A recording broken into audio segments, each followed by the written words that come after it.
En 2020 sort sur le magazine Weekly Young Jump le premier chapitre de Oshinoko, écrit par Aka Akazaka et dessiné par Mengo Yokoyari. Il nous présente la quête de vengeance de Aqua et de Ruby, enfant de l'idole Ayoshino, assassiné par un fan enragé. On verra leur aventure dans le monde du show business et à la recherche de celui qui est le véritable meurtrier de leur mère, leur propre père. Ils nous feront voyager dans tous les recoins du show business japonais, du cinéma au monde de la télé-réalité, que ce soit les bons côtés ou même les mauvais. Alors les squads, préparez vos mouchoirs, vos bâtons lumineux et partons à travers les pages de Oshinoko. Comment pourrais-je savoir ce que je ressens? Un amant, je ne sais pas quel est ce sentiment. Le vrai qui se confond dans cette fumée ne nous fait pas peur, nous continuerons à crier d'ardeur. Oh oui, je t'aime de tout mon cœur. Prenant ton envol, l'enfance dans la salle. Oui, tel un symbole, la seule et unique étoile. D'avoir parmi nous quelque chose inouï, brille autant que la première astérie. Ah, je retombe amoureux sous l'éclat de tes yeux.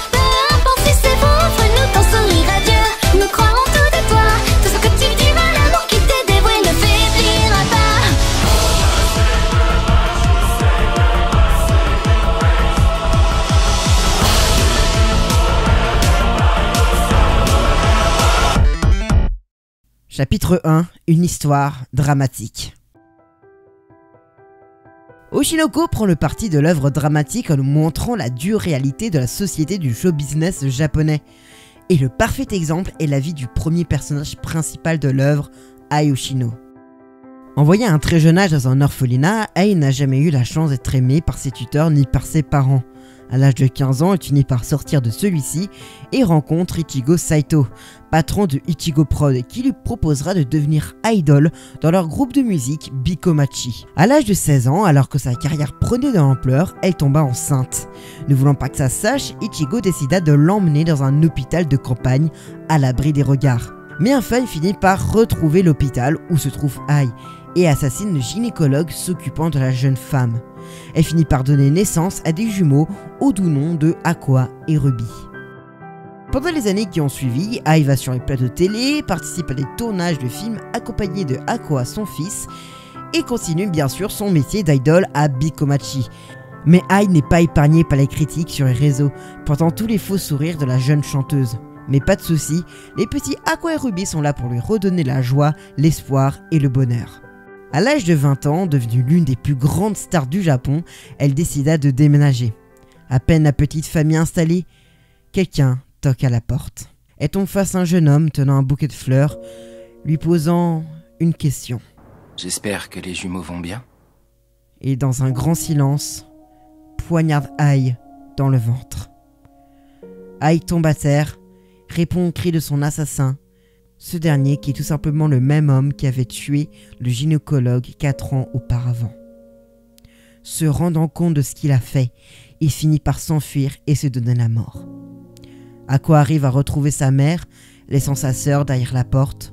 En pleurs, la jeune femme, alors qu'elle se vide de son sang, demande à Aqua de devenir acteur et Ruby de devenir idol. Avec son talent en danse, elle pourra devenir aussi connue que sa mère. Et finit par enfin dire à ses enfants qu'elle les aime. Des mots qu'elle n'arrivait jamais à sortir, car ne voulant pas leur mentir en leur disant. C'est en voyant une dernière fois son fils, posant sa main sur son visage, qu'elle finit par rendre l'âme, toujours dans un grand silence.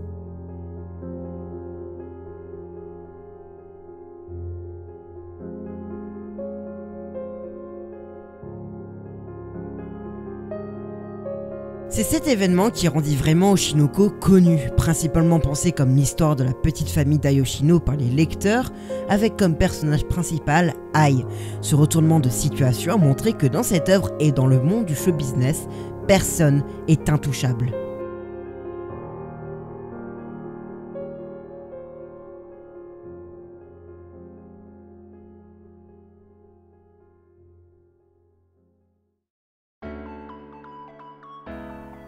Et ce sera dans ce genre d'ambiance que continuera le manga, avec des arcs tous différents, mais étant tous dans le même milieu. Mais alors, si on ne suit pas la vie de Ai, qui suit-on dans Oshinoko? Eh bien Oshinoko, c'est surtout une affaire de vengeance.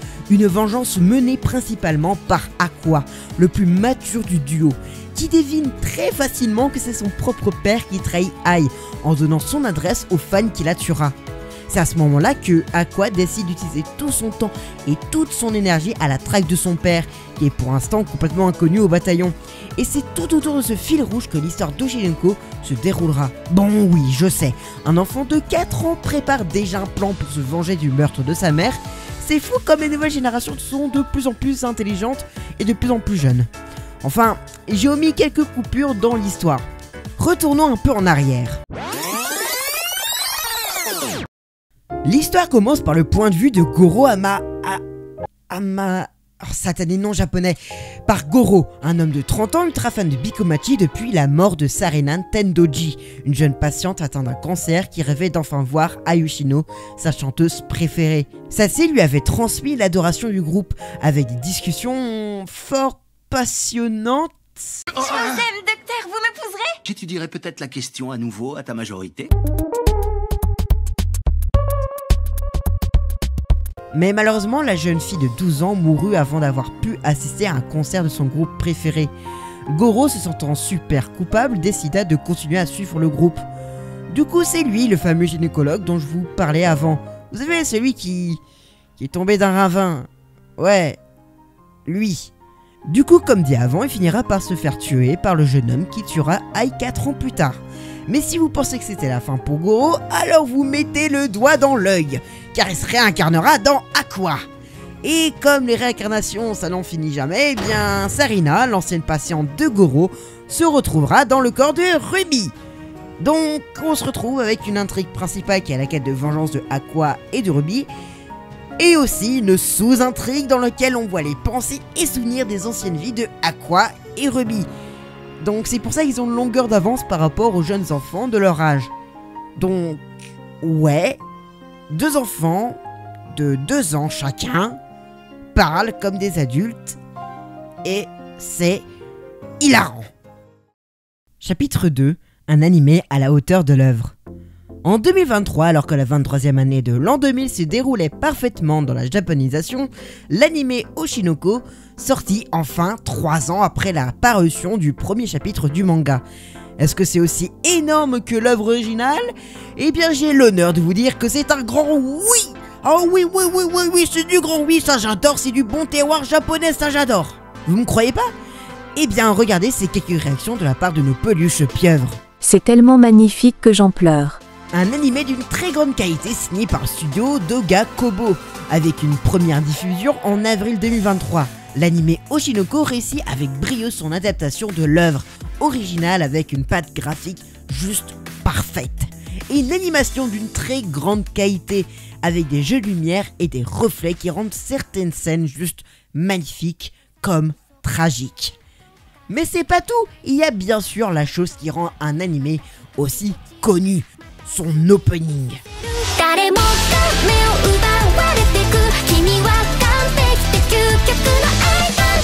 Du doux nom de Idol par Yaosobi, cet opening accompagné d'un clip musical juste incroyable nous ouvre les portes avec punch dans le monde de Oshinoko.